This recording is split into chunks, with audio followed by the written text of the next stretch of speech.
Sejam todas, todos e todas muito bem-vindas aqui nesse programa que a gente está estreando hoje, mas que já está sendo gestado faz bastante tempo. Ser mulher e cuidar de mulheres no mundo é um baita desafio. A gente é bombardeado o tempo inteiro com um monte de notícias que sim afetam individualmente mais algumas mulheres, mas que na hora que a gente vê aquelas mulheres passando por aquelas situações, a dor ela é sentida por todas nós. E aí, que tal a gente ter um espaço para que mulheres possam pensar sobre o mundo, a gente mostrar perspectivas diferentes dessas notícias, reflexões sobre esses acontecimentos, a gente poder contar essa história que a gente está vivendo e testemunhando todos os dias a partir da nossa perspectiva? Eu quero que a gente possa ser autoras das narrativas sobre as nossas histórias, sobre os acontecimentos dos nossos tempos. Esse programa aqui, você vai ajudar a escolher o nome lá no meu Instagram. Vou estar esperando vocês lá, quero que vocês assistam, que vocês entendam qual que é a nossa proposta aqui, para vocês me ajudarem a achar um nome muito especial para esse programa que está começando hoje. A gente vai comentar os acontecimentos impactantes para as mulheres, a gente vai aprofundar essas notícias e eu quero que a gente saia desse binarismo entre cancela as coisas ou então passa pano para tudo. Não, vamos olhar com um gradiente de cores e de complexidade que cada situação dessa que a gente tem visto e que tem virado notícia pode ter. Eu quero que a gente consiga olhar para os vários prismas dessas notícias e desses acontecimentos e que a gente construa juntas aqui um caminho para um mundo muito mais justo e seguro para todas as mulheres. Nesse primeiro episódio, a gente vai discutir, debater muito dessas situações que a gente tem visto aí de denúncias de violências sexuais realizadas por jogadores de futebol. Todas essas práticas que estão envolvidas aí neste mundo do futebol, elas refletem muito um sistema patriarcal e machista que vai alimentando padrões de masculinidade tóxica. Recentemente, a gente teve o caso da condenação do jogador de futebol Daniel Alves, né, acusado aí de estuprar uma mulher lá na Espanha. Assim como a gente já viu vários outros julgamentos e acusações, como, por exemplo, o julgamento do Robinho, um outro jogador também envolvido numa denúncia de um estupro coletivo. E eu sei que muitos de vocês têm discutido esses casos aí com as suas famílias, têm aparecido muitas vezes essas demandas e esses incômodos que vêm a partir dessas notícias com as clientes de vocês. E aí a gente vai ter agora um momento para a gente pensar a nossa cultura e a gente pensar saídas para mudanças dessas práticas e para a transformação de um mundo mais seguro para mulheres. E é justamente por isso que hoje eu quero receber aqui essas psicólogas, cada uma assim de gerações diferentes, com experiências muito diferentes, mas todas elas implicadas e capacitadas para atender e cuidar das mais diversas mulheres. O currículo e o contato delas vocês encontram aqui na descrição desse vídeo, mas eu vou pedir hoje para elas se apresentarem aqui, contarem para vocês quem elas são, o que elas fazem, aonde elas estão, e eu pedi uma tarefa aqui para elas dividirem com a gente qual é o principal incômodo que elas têm tido com o mundo atualmente. Então, vem para cá, meninas. Temos a Jéssica, a Amanda, a Marisa, a Ana Mara, a Karine. Sejam muito bem-vindas nesse nosso espaço hoje aqui. E aí, me contem, quem começa? Marisa, conta aí, Marisa, quem é você aqui nessa fila desse mundo aí muito estranho para as mulheres? Olá, pessoal, tudo bem? Eu sou Marisa Santiago, eu trabalho há 18 anos com violência contra a mulher, já trabalhei muitos anos no juizado de violência doméstica familiar, no Rio de Janeiro, e hoje meu maior incômodo é pensar que as violências, como, por exemplo, a violência sexual, o estupro, ele agora tem um preço, né? Basta você ter 1 milhão de euros que você pode ser solto, pode responder em liberdade. Já dando um spoiler da nossa conversa de hoje. Exatamente. E você, Jéssica? Conte aí quem é você, onde você está e qual o teu incômodo no mundo. Oi, gente, tudo bom? Eu sou Jéssica Dias, estou completando minha primeira década, estou há 10 anos aí na carreira clínica, sou formada pela UFSCar e hoje estou aqui por Campinas. Seguindo um pouquinho o que a Marisa falou, né, os nossos incômodos, tenho muitos, mas acho que só para dar um spoiler da nossa conversa, acho que hoje o que mais me incomoda é o quanto que todas as ações que a gente vê na internet, posicionamentos, aliados, eu acho muito pouco para mudar a estrutura, eu acho que acaba sendo sempre insuficiente. Fica, né? A gente fica naquela de que tem que ter, mas me parece muito pouco. Então, acho que hoje é o que mais me incomoda diante disso tudo. Amanda, conta para nós, Amanda, quem é você aí na fila do pão? Olá, eu sou Amanda Abreu, eu sou psicóloga, uma psicóloga paulista, mas que já morou em várias cidades, estudou no Paraná, sou psicóloga há 20 anos, trabalho na clínica esse tempo todo, já tive algumas outras experiências, mas meu amor é a clínica. E assim, eu vou falar que o meu maior incômodo é o fato de muitas mulheres não conseguirem discriminar as opressões que sentem, né? Então, esse é um grande incômodo, e eu confesso que o ir e vir, o fato da gente não poder sair, fazer uma caminhada no final à noite, depois do trabalho, com segurança, viajar sozinha, com tranquilidade, isso me pega, me incomoda bastante. Boa. Ana Mar, e você, Ana Mar? Conte aí para nós onde você está, quem é você, e abra seu coração para esses incômodos aí com o mundo. Olá, eu sou a Ana Martins, sou psicóloga clínica, ao contrário de algumas aqui dentro da terapia cognitivo-comportamental. Sou apaixonada pela psicologia clínica e atuo exclusivamente no atendimento a mulheres. Minha jornada dentro da psicologia não é tão longa quanto a das meninas, mas estou aí no caminho, construindo junto com elas. E acho que dentro de tudo que elas trouxeram e trazendo um pouquinho do que eu mais vivo ali dentro das redes sociais, acho que o meu principal incômodo hoje é ver quando acontecem casos assim, como o que vai ser hoje aqui na nossa conversa, trazendo um spoiler como a Marisa, o quanto as mulheres ainda são responsabilizadas e colocadas em uma posição de culpa quando atos tão graves como estupro, violência acontecem. Valeu, Ana Mar. E Karine, tua vez, Karine, solta o verbo aí. Oiê, eu sou a Karine Leite, eu tenho 5 anos aí na psico, sou psicóloga clínica, já tive atuação aí com saúde do trabalhador, agora eu estou dedicada a uma clínica interseccional, olhando aí para as diversas opressões e como que a gente pode ir construindo outras alternativas, passando pelo aporte da clínica. Meu maior incômodo, difícil, hein? Para o Mariano isso é muito difícil. É quase tudo incomoda.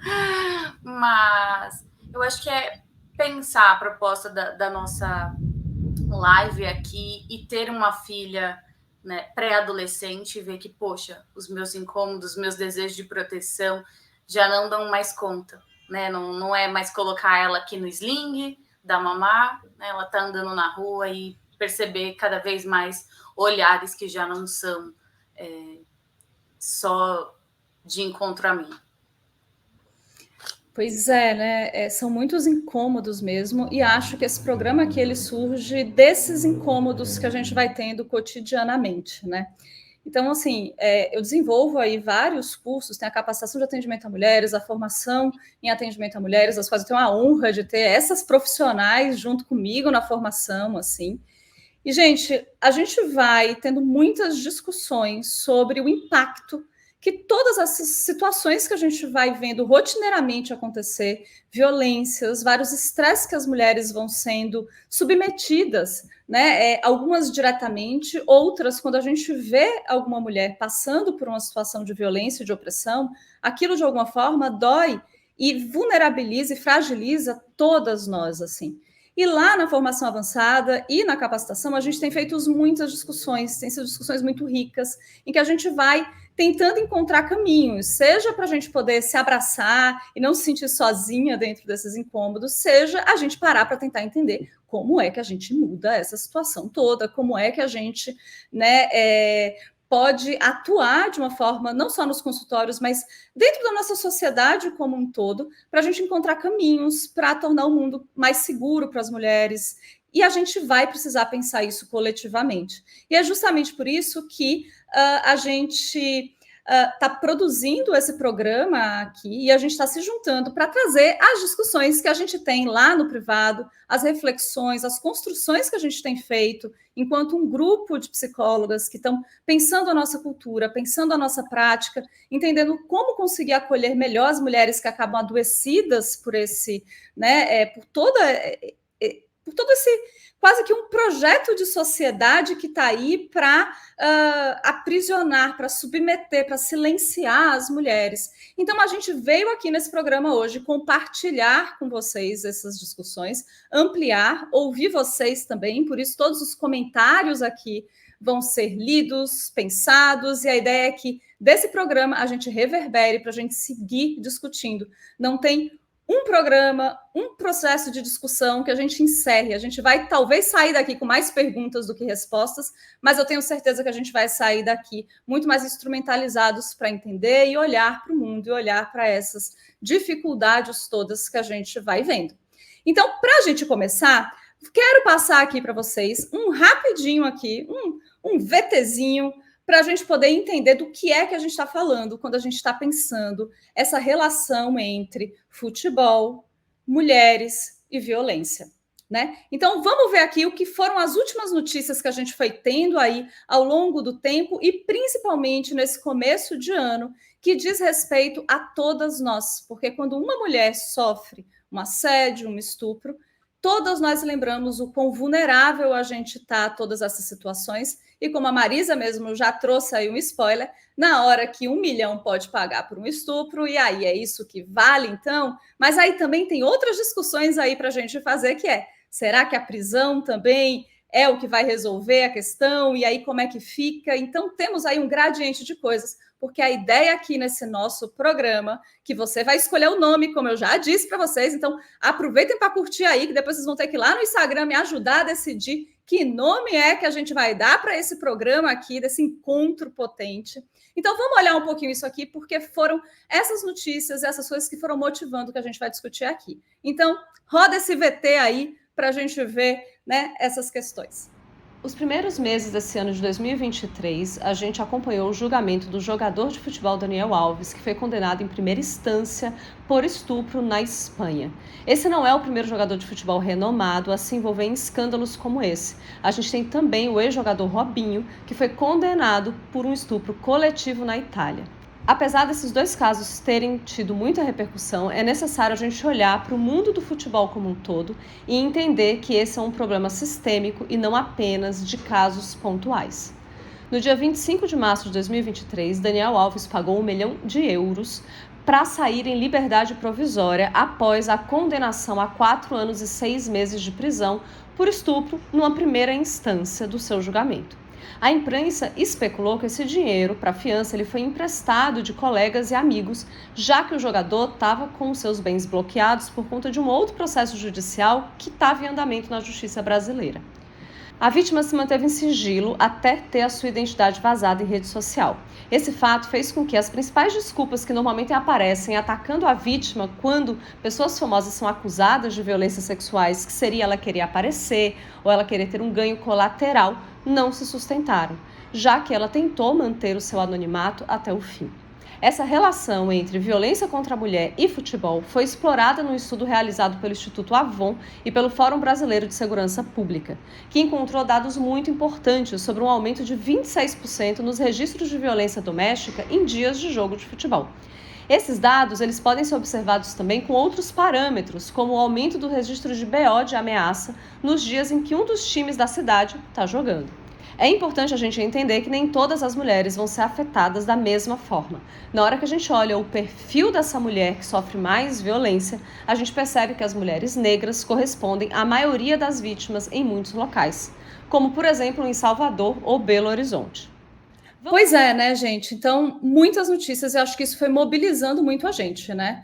Como é que vocês foram sentindo o impacto dessas, né, principalmente dessas decorrências que a gente foi observando, né? Tudo foi acontecendo no julgamento do Daniel Alves, a gente teve toda essa questão, né, que eu acho que foi um diferencial desse caso, em que a vítima, ela optou por se manter, ela teve né, essa opção de se manter em segredo e que, de fato, foi reviolentada quando divulgam quem ela era, mas com isso a gente tira muito fortemente toda aquela argumentação de culpabilização ou de ataque à vítima, de ela quer aparecer, ela quer tirar vantagem porque é um jogador de futebol, ela quer fama, ela quer aquilo, que é algo que a gente vê acontecendo muito nesses casos, né?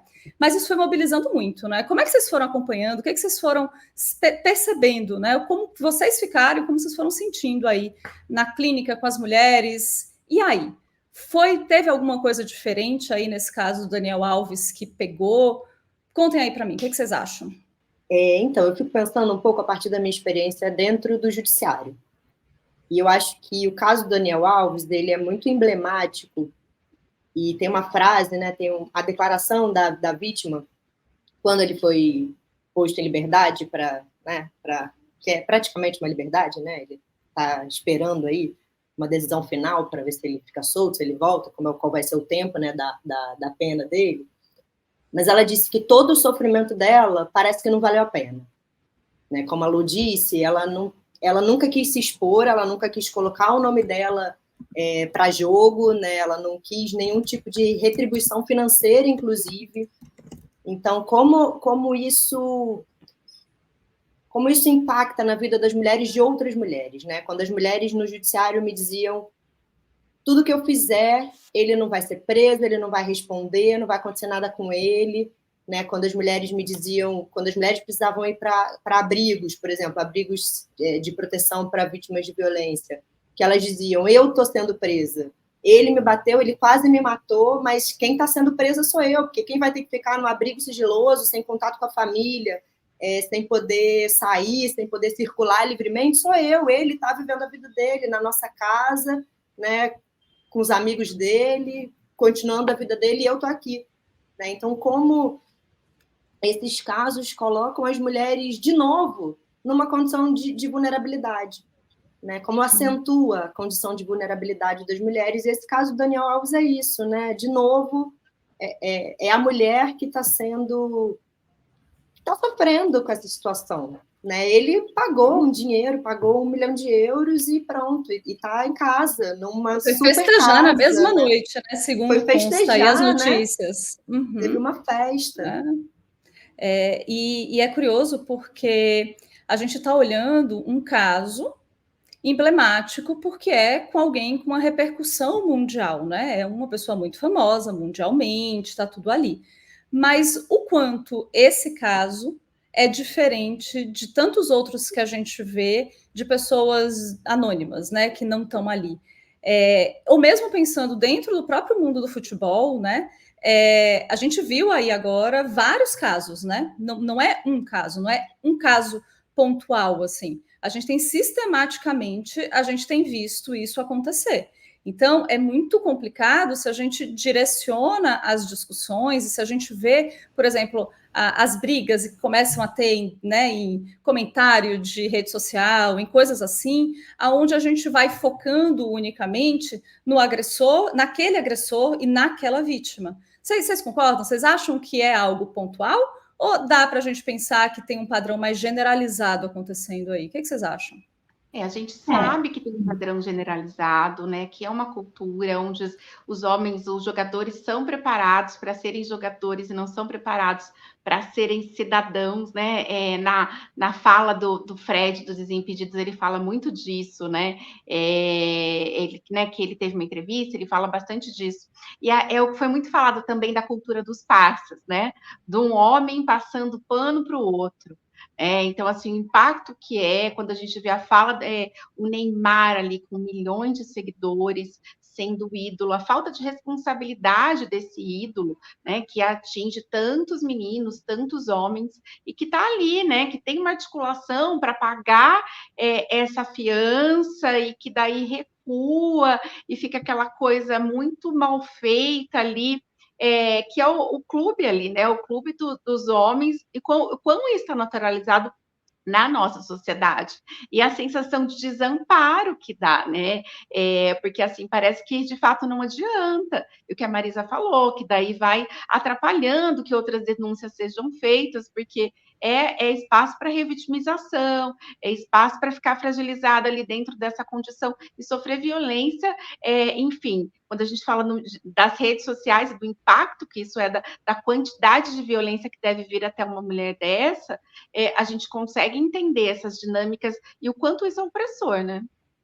Eu ia, inclusive, falar, né, bem isso, diante do que a Marisa colocou e a Amanda, o quanto que não só não tem nenhuma consequência legal, assim, né, jurídica, então a gente vê o quão difícil é para mulheres serem amparadas pela lei, a lei é muito falha nisso, e o quanto que socialmente também não tem nenhuma consequência, né? Então, uma coisa puxa a outra, né? Acho que a lei acaba mostrando que a estrutura está do lado dos homens, né? De que eles têm todo o direito ali até mesmo de como as coisas são divulgadas, né? Então, geralmente as matérias vêm como um suposto, disse que, parece que não foi bem assim, e muitas o quanto vezes, né, Jéssica, colocando a cara da vítima e não do agressor, quando sempre o rosto da quando essa vítima está, né, pública, assim, a ênfase está sempre uma exposição da vítima, né? Inclusive, a gente vê em muitos julgamentos a vítima sendo moralmente julgada, né? De onde ela estava, com que roupa ela estava, com o que ela estava fazendo ali sozinha. E socialmente não tem consequência nenhuma, né? Porque estes homens, eles voltam a ser contratados, eles continuam sendo ídolos, eles continuam sendo ovacionados, eles continuam milionários, né? Então, nada muda ali a estrutura, nada pega na estrutura. Essa o maior desespero, eu acho que a Amanda falou, né? O maior desamparo, é que a gente vê que não tem nenhuma consequência, não tem consequência social, não tem consequência financeira, não tem consequência jurídica, e a gente segue, assim, com medo, né? Acho que quando a Amanda pontuou a questão das redes sociais, e agora que a Jéssica colocou isso, acho que cabe falar um pouquinho sobre a eficácia da cumplicidade masculina, né? Que é muito eficaz, porque casos como esse, eles não têm uma reverberação na mídia como outros casos dentro do próprio futebol, se a gente for pensar. Quando a gente vê muitas coisas sendo divulgadas dentro do futebol, mas casos de violência contra mulheres não são tão divulgados quanto. Em um meio que é principalmente masculino dentro do futebol, acontece coisas como a Jazz viu, né? Eles não sofrem grandes consequências disso, o que pode ser considerado um reflexo da cumplicidade masculina. E só acrescentar uma coisa que eu esqueci, a Ana Mar falou e eu me lembrei. E aí é daí que vem o meu incômodo, eu acho, de falar que é aliado e falar que está do lado das mulheres não me parece suficiente, assim, nesse todo, né? Então, eu lembrei agora do vídeo do Fred, ele falando que a gente vê esse cenário no futebol e no mundo, né? Ele coloca dados lá, tantas mulheres são assediadas ou sofreram abusos, e eu acho que me incomoda muito o quanto que isso vem nessa voz passiva de que mulheres são assediadas, mulheres foram abusadas, uma mulher foi morta, uma mulher foi estuprada, porque aí parece que é uma coisa da mulher, né? E em nenhum momento tá ali quem é o executor daquilo, né? Então, assim, se milhares de mulheres são assediadas e abusadas e mortas, elas estão sendo mortas por alguém, né? E em nenhum momento eu vejo tanto esse posicionamento de quantos são os homens que estão abusando de mulheres, quem são esses homens, e essa aliança masculina de que, poxa, precisamos proteger as mulheres. Sim, mas precisamos acusar os homens. E eu não vejo homens acusando homens, eu não vejo homens apontando dedos para homens. E aí eu acho que isso me incomoda muito. Acho que esse lugar de vulnerabilidade, né, que a gente sente, de colocar a mulher ali como alguém que está reclamando, que está falando algo, mas que ninguém compreende porque a vida segue, né? Eles continuam fazendo os seus milhões e influenciando e aquecendo o mercado. Para mim, esse caso assim, escancarou a situação tão lastimável da nossa existência no mundo capitalista patriarcal. Porque é isso, né? Até a gente colocar um valor tem toda essa discussão, mas será que essas mulheres que vão atrás de jogador, elas não querem dinheiro, elas não sabem? Se esse dinheiro aí tivesse sido, né, pago para a vítima, se viesse à tona nas notícias de que, olha, ela recebeu, houve acusação, mas depois fizeram um acordo, como é que a gente continuaria julgando essa mulher? Então tem o lugar ali financeiro, o poder econômico está colocado, mas também não está colocado para a mulher. Né? Então, a gente pensar como é que o poder econômico, o poder do homem, estão aliados, mas para oprimir. Né? É algo que eu fiquei, assim, muito chocada, porque, cara, tudo que falam é que as mulheres querem o dinheiro dos homens. Né? E numa situação que ela vai lá, que ela demonstra que ela não quer, que ela, né, não tinha essa possibilidade. Imagina o tanto de assédio que essa mulher não sofreu, que a família não sofreu para aceitar um acordo, né, para parar ali.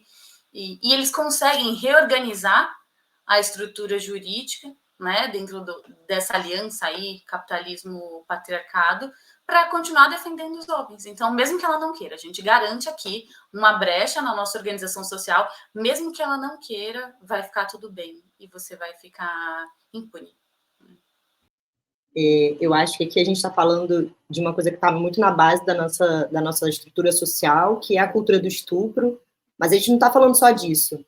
A gente está falando da cultura dos parças, a gente está falando de uma cultura de silêncio, né, que não denuncia, que as mulheres não denunciam, porque a gente sabe que a gente não pode denunciar, mas também do silêncio dos homens, né, do silêncio da imprensa. A gente está falando da cultura da impunidade, né, porque eu acho que esse caso do Daniel Alves ele é emblemático também por isso, porque ele fala dessa impunidade, ele pode pagar. E a gente está falando da cultura da revitimização, né, que eu acho que é um pouco do que todas nós aqui já falamos, mas a Jéssica falou muito bem sobre isso, assim, como o que a gente vê é sempre o olhar para a vítima, é sempre a mulher, é sempre a mulher, é sempre a mulher. Como se a mulher... Dia desses eu vi um caso de uma batida de carro, então o Porsche bateu. Não é o Porsche, o carro não dirige sozinho. Tem alguém que comete essa violência. Né? Como a Jéssica falou, a gente precisa olhar para quem está cometendo essa violência. E é curioso, tirar o né? foco da vítima. Porque a depender de quem estiver cometendo essa violência, aí é que vai mesmo para o carro, aí é que vai mesmo para a vítima, né? Porque eu acho que tem cor, tem gênero, essa proteção e essa protetividade, a gente vê nas notícias, né? Assim, quando né, estudante de jornalismo é preso com não sei quantos quilos de droga. Ele é estudante de jornalismo. Quando a gente vê o traficante é preso por estar com tantas drogas no shopping da cidade. Você já sabe qual é a cor do estudante, qual é a classe do estudante, qual é a cor e qual é a classe do traficante. Podem ter a mesma idade, cometendo o mesmo crime no mesmo lugar. Então, a gente vai vendo que os privilégios vão aparecendo aí de uma forma muito clara. Isso vai reviolentando, né? Aproveitando essa deixa, porque eu acho que tem uma relação muito próxima com isso que a gente está falando, vamos assistir aqui um vídeo que o Esporte Clube Bahia, eles lançaram agora há pouco, né? O Esporte Clube Bahia tem um histórico aí de várias campanhas, né? Olhando para essas questões de gênero, de violência contra a mulher, e eles lançaram agora recentemente por conta, né, desse movimento todo, eu imagino, relacionado a essa repercussão desse caso do Daniel Alves. A gente tem também, atualmente, também está muito em voga as discussões aqui sobre um caso que envolve o outro jogador Robinho. E vamos assistir esse vídeo, porque esse vídeo a gente viu e ele deu pano para manga para a gente discutir muita coisa aqui no grupo e que a gente quer trazer algumas dessas discussões. Então, roda aí esse vídeo do Bahia. Se você não viu, assiste agora. Ele é um vídeo forte, tá? Ele é um vídeo que mobiliza, mas justamente a discussão que a gente quer fazer é: mobiliza quem? Toca em quem? É efetivo? Então, assiste esse vídeo com esse olhar, assim, para quem é que aquele vídeo está falando, o que ele está evocando e se ele está cumprindo a sua função educativa. Então, toca aí o vídeo do Bahia para a gente ver.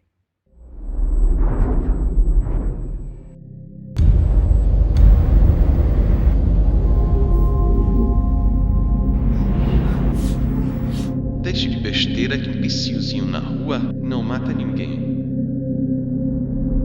Se não for para limpar, lavar e cozinhar, pra mim, não serve. No dia que ela pegar um homem de verdade, quero vê-la gostar de mulher. Tá assim porque é mal amada, mal comida. Rapaz, novinha, pode ter a idade que for, dando mole pra mim.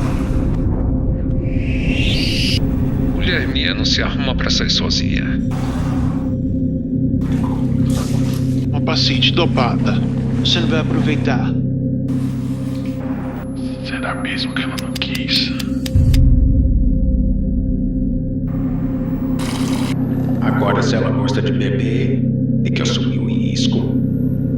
Chegando em casa não tem essa desculpinha de dor de cabeça, não. Vai tomar do mesmo jeito.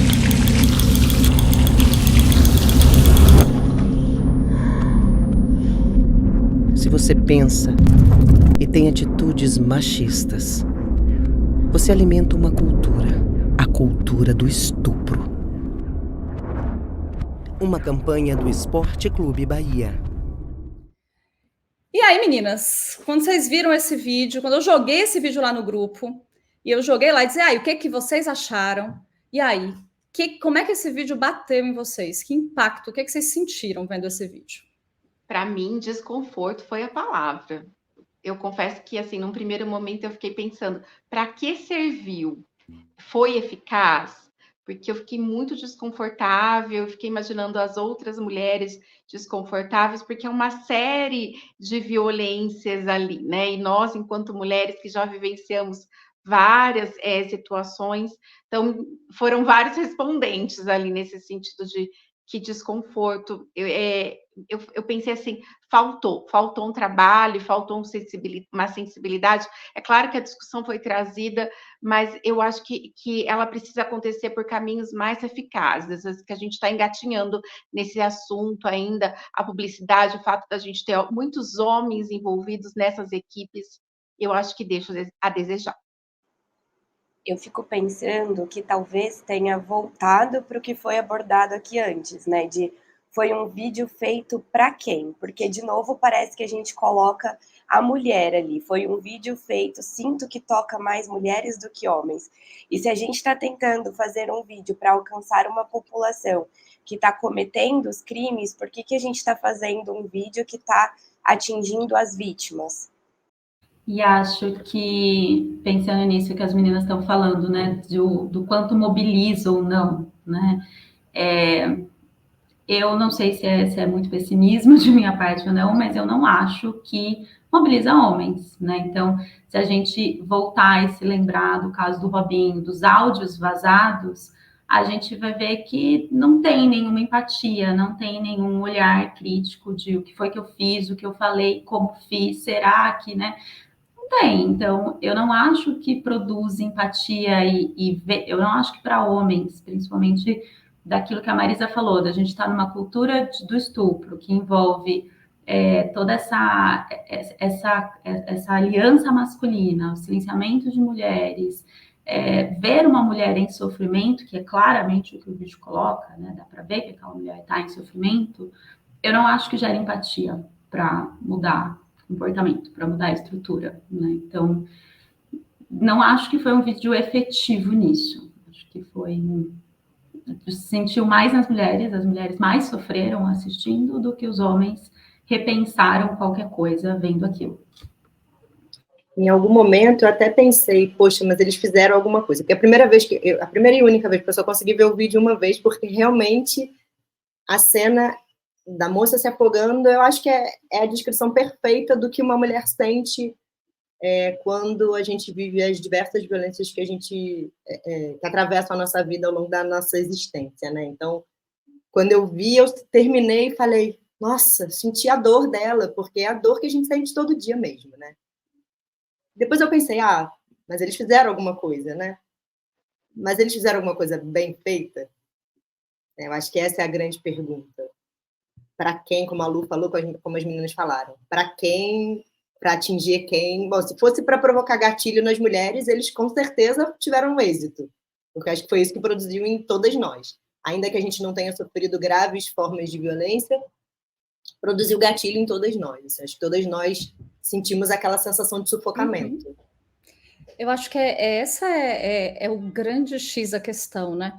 Porque para mudar essa situação toda, o que é a forma que esses espaços devem se manifestar, é algo que não é simples, né? A gente está parando para entender, até porque a gente tem estudado muito como cuidar da vítima, mas como é que a gente muda os padrões do agressor? Como é que a gente olha para esse agressor para que não repita? A gente passa a vida inteira, né, ensinando as mulheres a não serem atacadas, o que elas precisam fazer para se proteger, e qual é o esforço que está sendo feito para educar os meninos para não atacar, para não estuprar, para não agredir, né?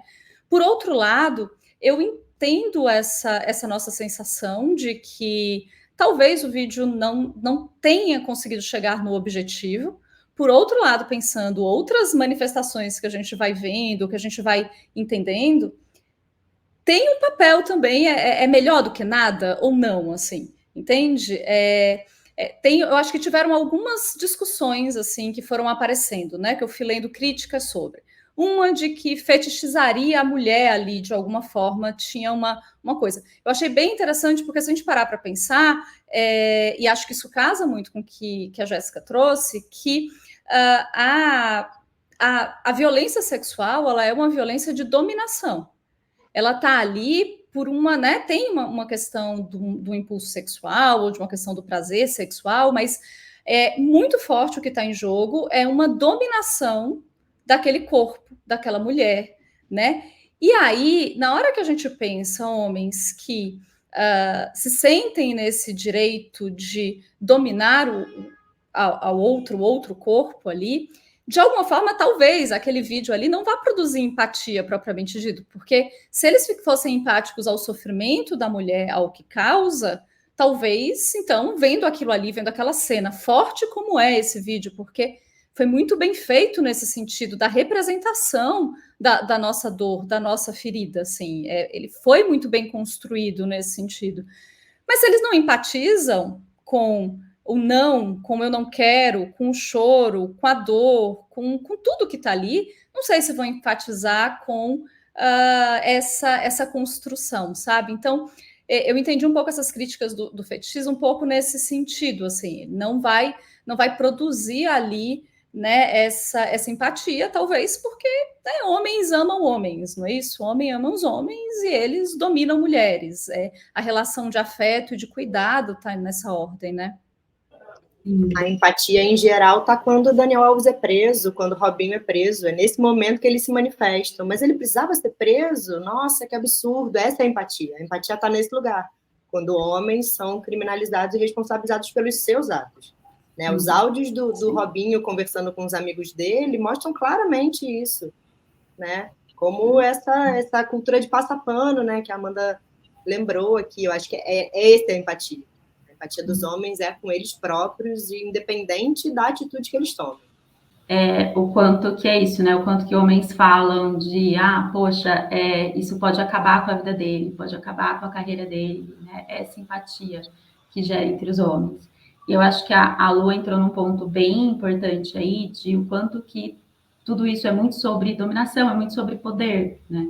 E aí acho que quando eu penso que não é suficiente, é porque eu entendo que não mexe na estrutura de poder. Então, fazer um vídeo que tenta gerar empatia sem gerar, ou fazer um posicionamento, ou mesmo algumas ações que são ações importantes que a gente tem que fazer, né? Então, poxa, vamos, o pessoal lá do Fred, o Papo de Homem, né? Vamos trabalhar com os meninos da base. São ações importantes, acho que são ações que têm que ser feitas, mas elas não mexem na estrutura de poder. E aí eu não acho que elas são suficientes para o momento que a gente está, né? Então, eu não vejo, por exemplo, os clubes indo atrás da CBF, ou os jogadores, ou as pessoas cobrando da CBF uma postura mais dura e mais, né, de apresentar consequência para esses jogadores quando eles são acusados de um crime de assédio, de estupro. Os clubes não são penalizados. Pelo contrário, a impressão que eu tenho é que os clubes estão morrendo de dó de pegar mal contratar o goleiro Bruno de novo.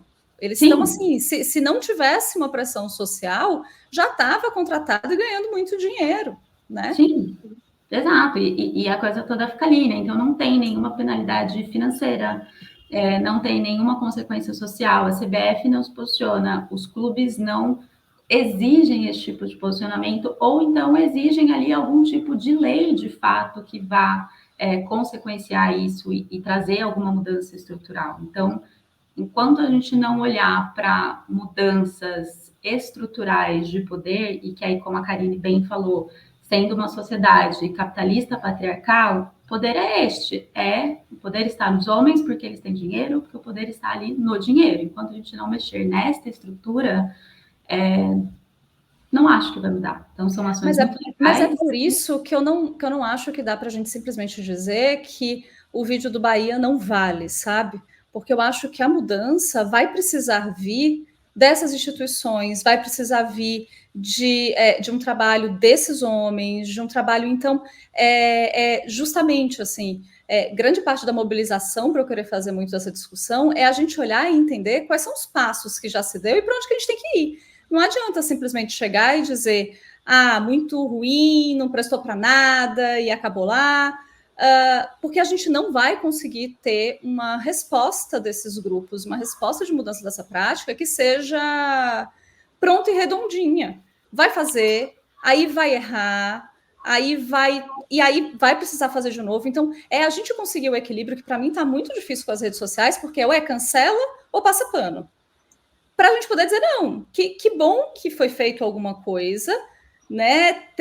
A gente olha ali a tentativa, né? Acho que a coisa das frases, elas podem criar uma identificação com alguns homens, do tipo, nossa, essa é uma frase que eu digo, né? Essa é uma frase que eu falo, nossa, e olhar, ok. Por outro lado, não é só dizer, então tá bom, já fez sua parte aí, massa, tchau, relações públicas, já fez aí, tá? Não, é dizer, massa, mas tem que fazer melhor. Tem que chamar, de repente, uma equipe de mulheres para fazer isso aí. Ou, mais do que isso, talvez uma equipe mais técnica para poder olhar, porque eu não sei se é uma questão de ser feito por mulheres ou não. Até porque eu acho que é um vídeo que tocou muito nós mulheres. Então, ele disse da nossa realidade, não estava descontextualizado, mas é entender o que é que leva para uma coisa efetiva. Então, talvez seja uma questão mais técnica de estudo de o que é que faz homens se sensibilizarem, o que é que aumenta a probabilidade dos homens recuarem. Porque, por exemplo, eu tenho certeza que se aquilo ali fosse, imagine que essa mulher aqui é a sua mãe, imagine que essa mulher aqui é a sua filha, imagine que essa mulher aqui é a sua irmã, aquilo ali ia sensibilizar. Por quê? Porque tem uma questão de posse também. É a minha irmã, é a minha mulher, é a minha mãe, e na minha, porque isso quebra a minha. Ou seja, é muito complexo porque está tudo contaminado com essa dinâmica, né? Super contaminado. Continua sendo sobre a masculinidade. Né? Continua sendo sobre os homens. Então, assim, eu tenho que proteger o meu território. É muito surreal a gente falar disso ainda, né? Mas eu acho que o lugar do vídeo é legal, uma iniciativa, mas é uma iniciativa, né, privada, de um clube, o quanto que a gente precisa de uma campanha nacional, né, de política pública que pense aí o combate, a prevenção. E acho que nesse sentido... a política pública vem, né? Pois a política pública vem. O problema é que movimenta dinheiro.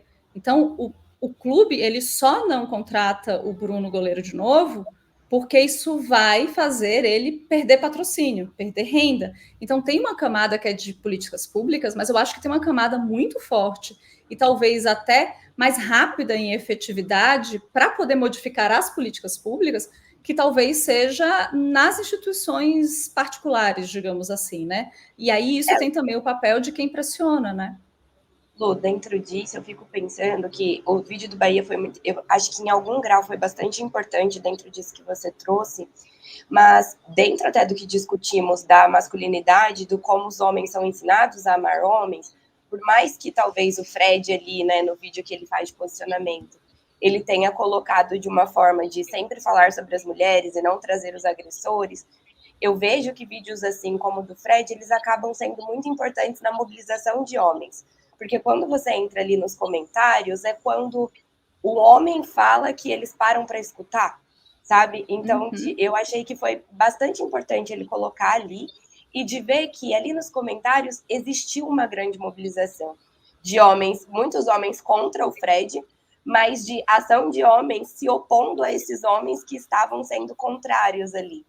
E acho que ali mexe num nível muito pequeno com a estrutura de uma pessoa que está em uma posição de poder, em uma posição do patriarcado ali, se opondo ao patriarcado, e de que algumas vezes a gente vai precisar desses aliados para que a gente consiga promover algumas mudanças. A gente citou aqui várias vezes só comentar uma coisa, a gente citou aqui várias vezes o vídeo do Fred, então vou colocar aqui alguns trechinhos desse vídeo do Fred para todo mundo poder ver e entender do que a gente está falando, e curiosamente ele começa citando que se sentiu autorizado, né, a falar ou ali, porque tiveram algumas manifestações, inclusive de uma mulher poderosa dentro da área do futebol, né?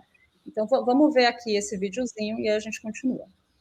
Vim me posicionar sobre o caso do Dani Alves e do Robinho. Ontem, a Leila Pereira se pronunciou numa fala muito corajosa de dentro da CBF. Hoje, o Danilo, que é o capitão da seleção, se posicionou também. E essas duas falas me encorajaram. Obviamente, estou acompanhando os casos desde que eles foram noticiados. Já estava nessa vontade e realmente cheguei no meu limite, então chegou a hora de eu me posicionar sobre o assunto. E esse vídeo não é especificamente sobre o Robinho ou sobre o Daniel Alves. É sobre as mulheres que passam isso todos os dias. Uma a cada 3 mulheres já sofreram algum tipo de violência sexual. 50 mil mulheres sofrem isso todos os dias no Brasil. No esporte, então, 52% das atletas também já sofreram algum tipo de abuso ou assédio. Toda vez que tem uma postagem sobre esse tipo de assunto, sempre tem alguns comentários. Caso o Robinho tenha feito isso, se o Daniel Alves tenha feito isso, não tem caso nem si. Eles foram investigados, eles foram julgados e condenados. A justiça fez investigação, fez laudo, exame, todas as provas eles tiveram para condená-los. Então eles são condenados e eles têm que pagar pelo que eles fizeram. Eles são criminosos, inclusive estão presos agora. O Daniel Alves segue preso lá em Barcelona. Teve essa brecha da justiça espanhola, dele podendo pagar pela sua liberdade. Ainda bem que ele não conseguiu, porque de fato ele tem que pagar pelo que ele fez. E qual que é a importância deles permanecerem presos? O exemplo, as próximas gerações dos homens vão entender que eles podem fazer o que quiser com as mulheres e vão continuar impunes. Inclusive eu queria falar sobre o post do Robinho. Ele fala com tanta certeza, de uma maneira tão absoluta, que ele não fez o ato, que ele não é estuprador, que ele não é um criminoso. Você fala, cara, não é possível, como é que esse cara tá falando com tanta firmeza assim? E eu entendi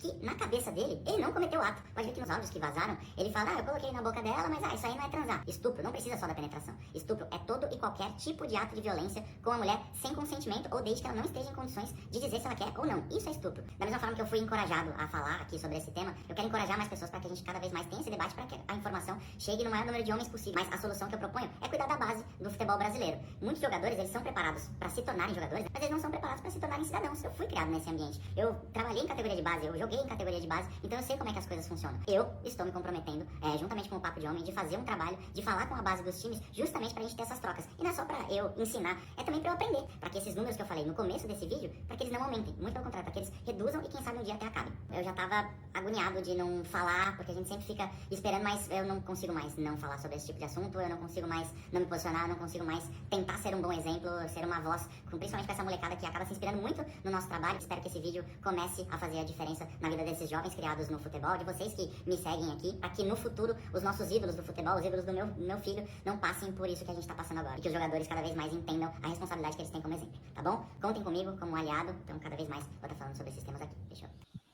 Pois é, Lu, eu ia falar justamente isso, que muito bacana a posição do Fred, eu acho super importante que pessoas de destaque como ele se posicionem, mas a gente não pode esquecer que a primeira pessoa que se posicionou, a primeira pessoa dentro do meio do futebol que se posicionou não foi um homem, foi uma mulher. E ele diz no vídeo dele que ele se sente autorizado para falar a partir do posicionamento da Leila, né, dirigente do Palmeiras, que foi ela que começou com esse lugar de falar, peraí, ninguém está falando nada? Vocês vão continuar passando pano aí? Os caras eles foram condenados. Eles não são suspeitos de um crime, eles já foram condenados. Então, ninguém vai falar nada?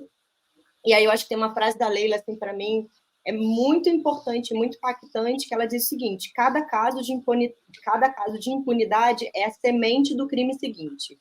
Eu acho que é isso, quando a gente continua nesse sistema de passar pano, de legitimar, porque a gente tem uma cultura que legitima a violência, a gente tem leis que legitimam a violência contra a mulher.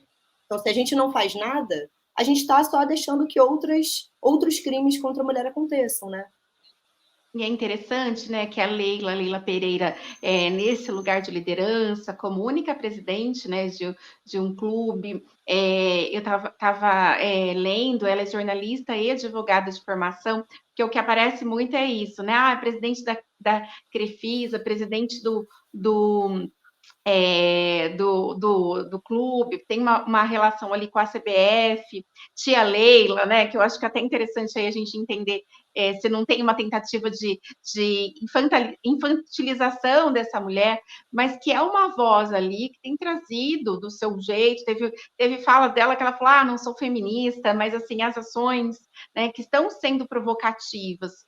Recentemente, ela organizou uma coletiva de imprensa onde todas as jornalistas eram mulheres, e foi um burburinho, né?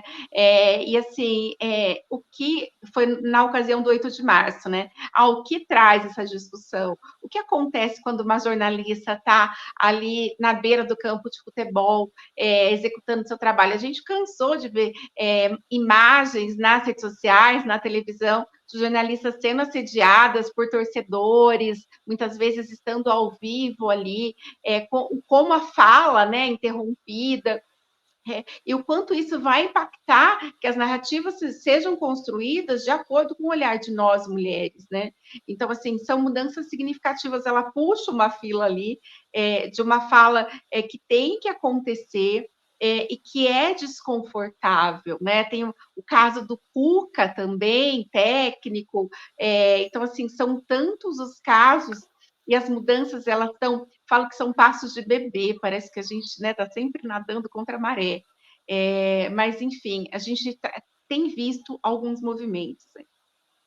Eu acho que uma coisa que a gente precisa lembrar, né, que a gente está falando de um meio que é extremamente machista, né? Não são só os jogadores que cometem violência para o lado externo, né, para fora dos campos, mas dentro do campo, né, como a Amanda estava falando, das jornalistas, por exemplo, que sofrem assédio ali na beira do campo, né? Como foi difícil que mulheres fossem técnicas juízas de futebol, como foi difícil que as mulheres conseguissem uma brecha para ser locutoras, narradoras de futebol.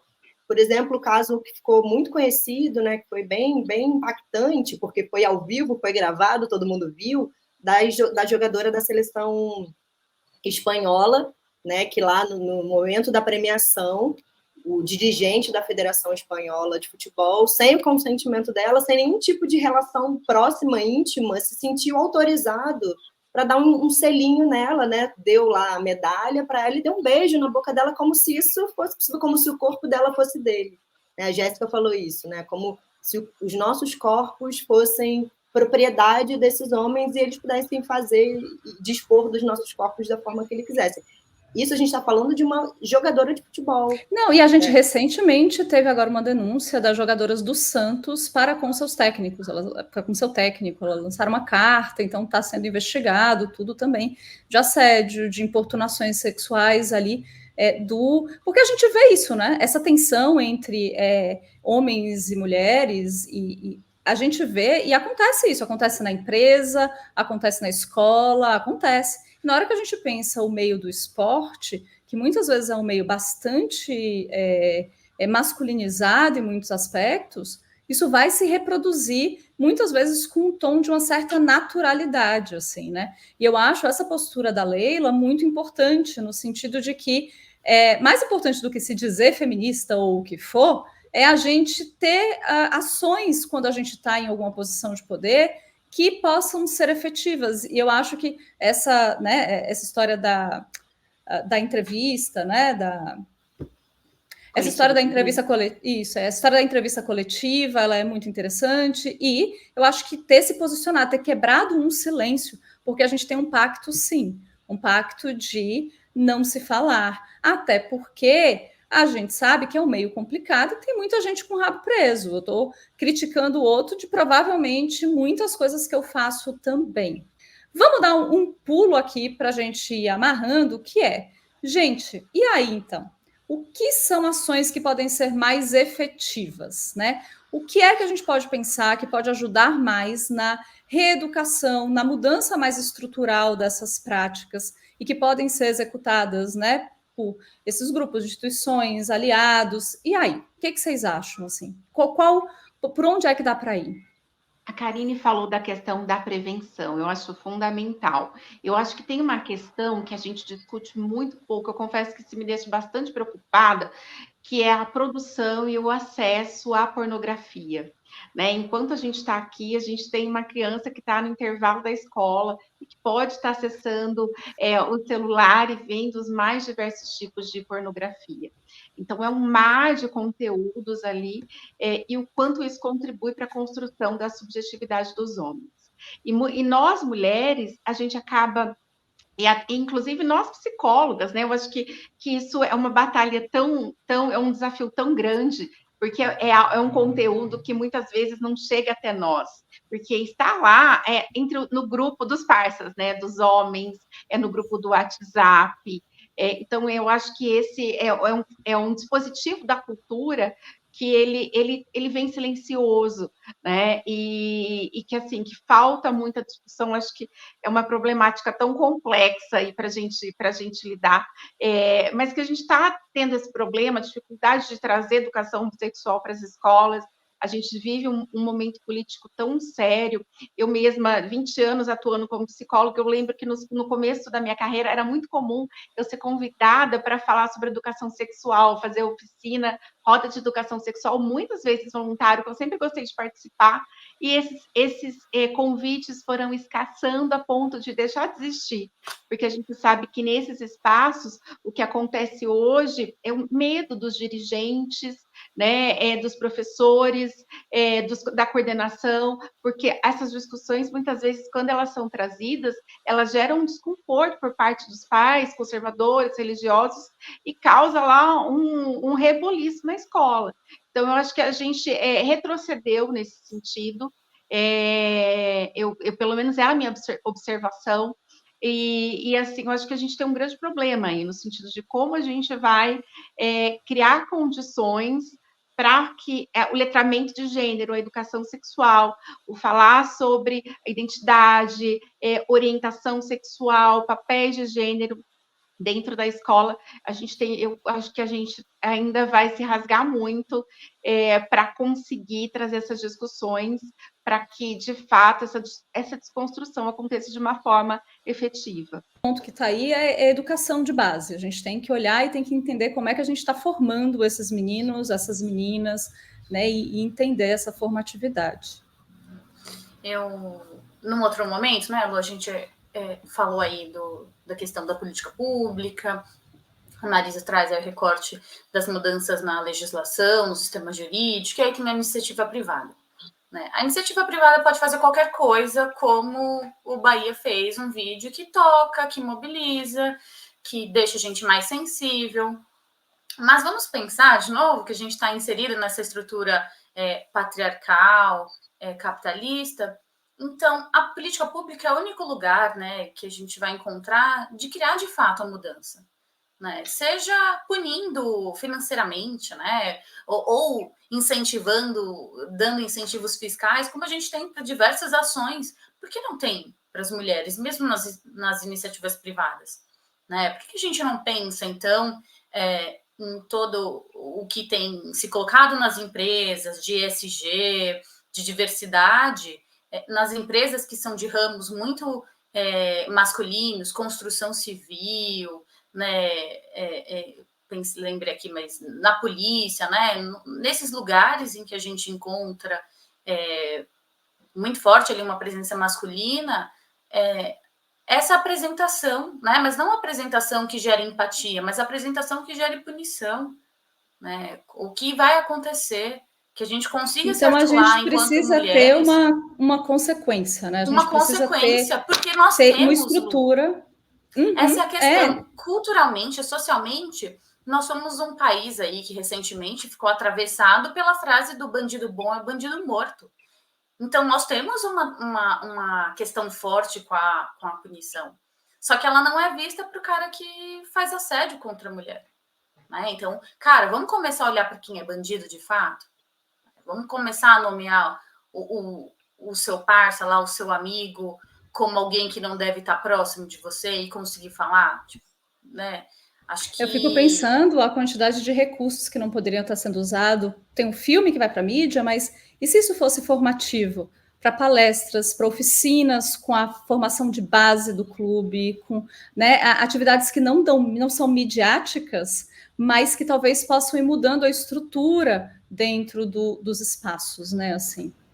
E que mais, gente? A Ká falou, eu tenho muito essa visão, assim, de que tem que ter, né, como Amanda, sim, vamos educar, a educação preventiva é uma parte importante, mas tem que ter mudança de lei. E mudança de lei é isso, é política pública, é mudança na legislação, é como a gente vai tratar esse tipo de crime, né? Então, eu fui descobrir que no Brasil o crime de estupro é um crime hediondo.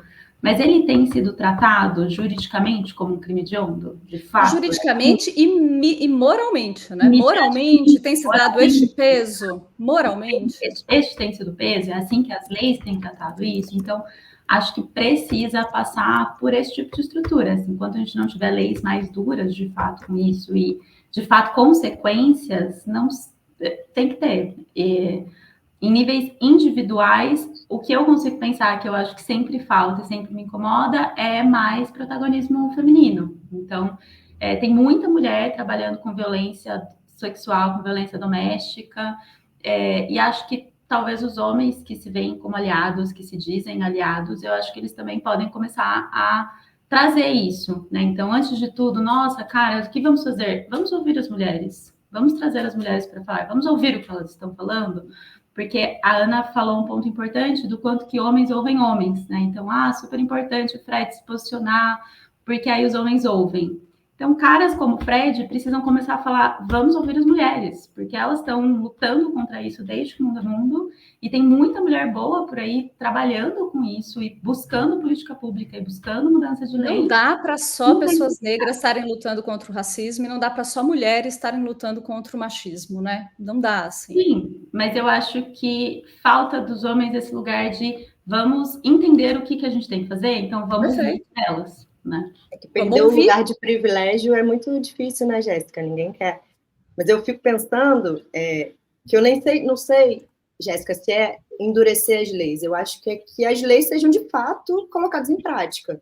Por exemplo, eu sou uma grande defensora da Lei Maria da Penha, né? Eu vou até buscar aqui meu exemplar da lei, que fica aqui do meu lado sempre, porque tem um artigo da Lei Maria da Penha que ele é muito pouco falado. Todo mundo acha que a Lei Maria da Penha é só para criminalizar o homem, só para botar o homem na cadeia, mas não é. Um artigo da lei que, para mim, é o mais bonito, mais importante, que ele é pouquíssimo difundido, e eu acho que ele resume exatamente tudo isso que vocês estão falando, meninas, que é o artigo 8º, que ele fala sobre as medidas integradas de prevenção. Como medidas integradas de prevenção, ele elenca, por exemplo, a educação de base, que desde da primeira infância, desde dos níveis mais iniciais de educação, a gente precisa ter esse letramento de gênero, essa educação não sexista precisa estar incluído nas educações. Ele fala, por exemplo, da promoção de estudos e pesquisas, ele fala da importância dos meios de comunicação respeitarem os direitos das mulheres e difundirem, né, políticas e campanhas de proteção e cuidado, respeito às mulheres. Ele fala, por exemplo, da importância de que os agentes públicos, seja da saúde, seja da segurança pública, que eles sejam constantemente formados e capacitados. Ele fala, por exemplo, da importância das campanhas preventivas e de educação. Então, assim, fala da importância do fortalecimento das políticas públicas de enfrentamento à violência. Então, está tudo na lei. Isso aqui precisa ser colocado em prática. Eu acho que não é endurecer a lei, mas é colocar em prática. Em prática. E é bom, porque a gente falando em prevenção não adianta nada os clubes, os profissionais virem falar depois que os acontecimentos vêm à tona. A gente tem que estar falando antes, a gente tem que estar trabalhando com prevenção, a gente está falando com a prevenção primária, né? Exato, depois que acontece. Isso é muito importante. Queridas, um monte de portas abertas. Então, assim, muito obrigada por vocês. Quero que vocês comentem tudo aqui. E agora a gente vai ter aqui um VTzinho aqui, que eu vou amarrar para a gente essas discussões aqui e sintetizar um pouco do que a gente viu e contar um pouquinho para vocês dos nossos próximos passos. Obrigada, meninas, por estarem aqui. E a gente se vê no próximo programa, que a gente vai ficar rodiziando aqui com um monte de profissionais potentes e com um monte de temas. Sugiram temas para a gente discutir aqui também, tá bom? Um beijo para vocês. E a gente está só começando este nosso programa, um primeiro de muitos episódios que virão. Comenta aqui o que você achou, o que você foi pensando, traz perguntas e provocações para a gente. e vamos olhar e vamos entender como é que a gente consegue, de fato, ter ações efetivas para mudar essas práticas estruturais que estão produzindo homens com esses repertórios e mulheres sendo violentadas e agredidas constantemente na nossa cultura.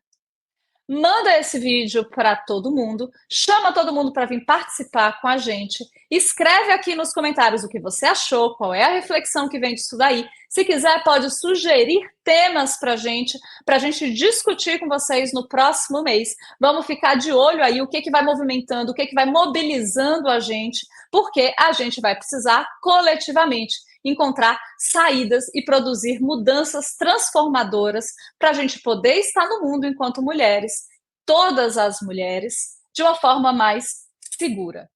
Espero vocês também lá no meu Instagram para a gente decidir juntas qual vai ser o nome desse programa que a gente está fazendo aqui.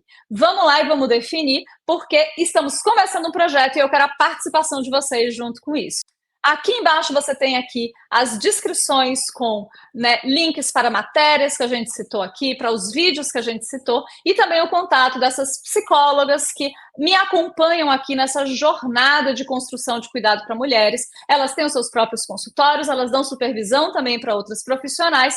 Sintam-se muito livres para entrar em contato com elas, para continuar debatendo ou para buscar aí algum acolhimento e alguma assistência aí terapêutica. Um beijo para vocês e nos vemos no nosso próximo programa.